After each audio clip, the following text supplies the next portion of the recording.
chosen. One of the few benefits of growing older is I can look back over my years and see where I made, consciously or unconsciously, a left turn instead of a right. I think about some women and events that not only changed my life, but put me on the path to where I am today. For better or worse, I made my own choices, but these women helped shape my story. Many years ago, I was at a dinner party in LA, and a woman I didn't know stood up and asked the group, would anybody like to share a studio across town in Venice? I would, I said, much to my then husband of 20 years' surprise. By the way, big left turn. I had been painting for 15 years or so in a little room in between my two children's bedrooms in my house. My kids insist to this day I stunted their growth because of the smell of turpentine wafting between the two rooms. I was excited beyond belief at the thought of having a real art studio and being with real artists and sharing our work and discussing and analyzing everything together. I had started drawing as a little girl, and only now was I willing to call myself an artist. I couldn't imagine what lay ahead of me. How could I ever have guessed? The backstory is this. There was a famous needlepoint designer in the 60s who taught design in her shop near my home in Beverly Hills. She was a tall, dramatic-looking woman who dressed in long dresses and long beads and colorful turbans that were put together beautifully from thrift shops all over town. After her husband died, she sold everything and bought a church in Venice called St. Gives by the Sea. That's just how she said it, St. Gives by the Sea. I can hear her plain as day. My turbaned friend lived in the front, stained glass windows and all. She had a worn fur thrown on her bed, and that was my first look and my falling in love with the glamour of shabby chic, the real shabby chic. I moved into one of the gloriously large studios, only by day, of course. And not only did I fall in love with Venice, but it changed my path forever. My nickname from my family as I was growing up was Rebel. I was the baby of 3 girls, and my father had great pride in his 3 girls. He would say, company's coming, go put on your makeup and your high heels. And I'd say, no, Dad, I'm 11. Hence, Rebel. Here I was years later, being rebellious again. I wanted to break the mold I was in. I wanted to investigate the outside world, apart from the safe, beautiful, but predictable bubble I grew up in and still lived. I had never known women like her, my turbaned friend, who made their own way in the world. At this studio, I met women who were painters and writers and photographers, and they all received money for what they loved to do. What a feeling of power and self-worth that must have given them.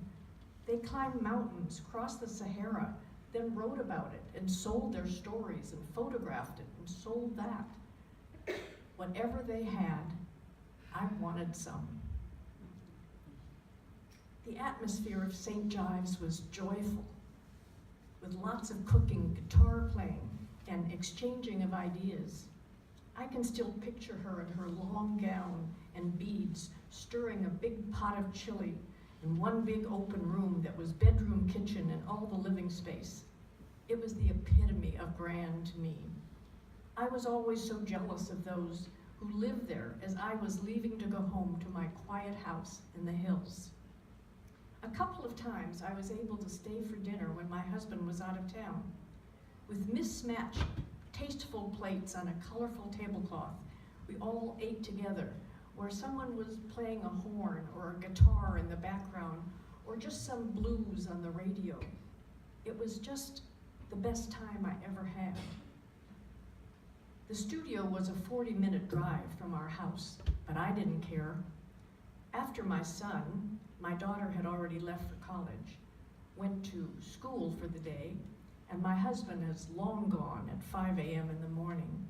I couldn't wait to jump in my car and go to my work too. St. Gives made me feel alive in a way I had never felt before. My kids made me feel alive. It was just my life didn't. During this time, Venice was emerging as a West Coast version of the Village in New York. Renowned artists lived and had fabulous studios there. Great restaurants emerged, owned by the artists and actors who hung out there day and night.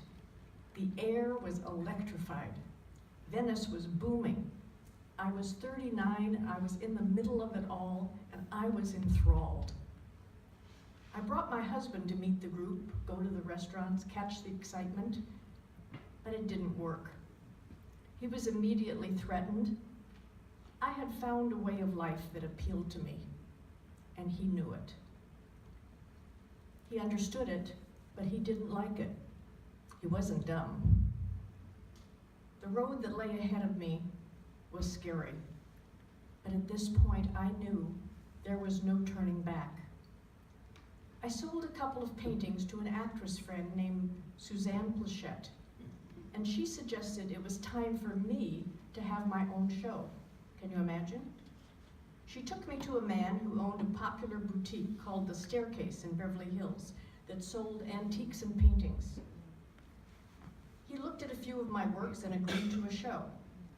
I said it would be no problem to have 30 or 40 paintings in 3 months' time.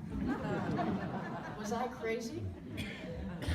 I was doing tabletop still lifes at that time with colorful flowers on tablecloths and tables, and I was determined to do those paintings. I left that shop, and I didn't know whether to drop to my knees in a panic attack or scream with excitement. I decided to scream with excitement. I would go to the studio and work long hours every day. I was never so petrified. I was never so thrilled.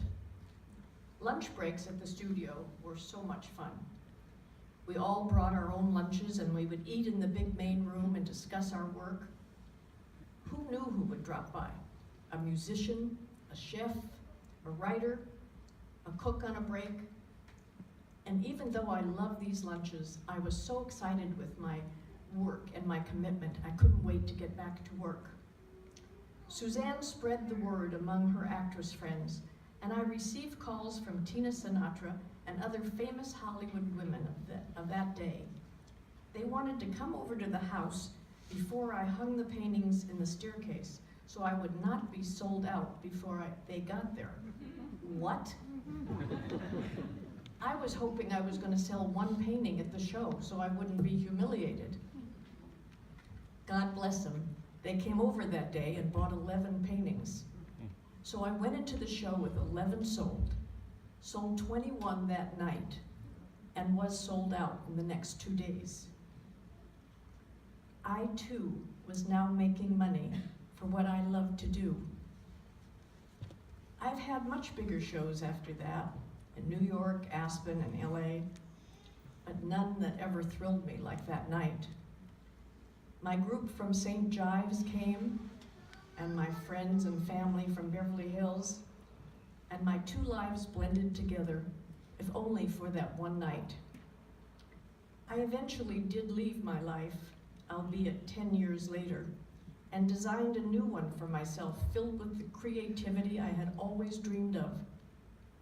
It wasn't always perfect, my new life, but it was of my own invention. I moved to a new city. I arrived with only my dog and left whatever I knew and was safe behind me. I knew no one and was at times very lonely. I'd met a guy in LA right before I left. What would happen to that relationship? Sometimes carving out this new life was hard, but always interesting. I made wonderful new friends in my new hometown of Montecito. I bought a charming little house, and the first thing I did is I built my very first own studio that surrounded a tree and a guest room for my kids and friends.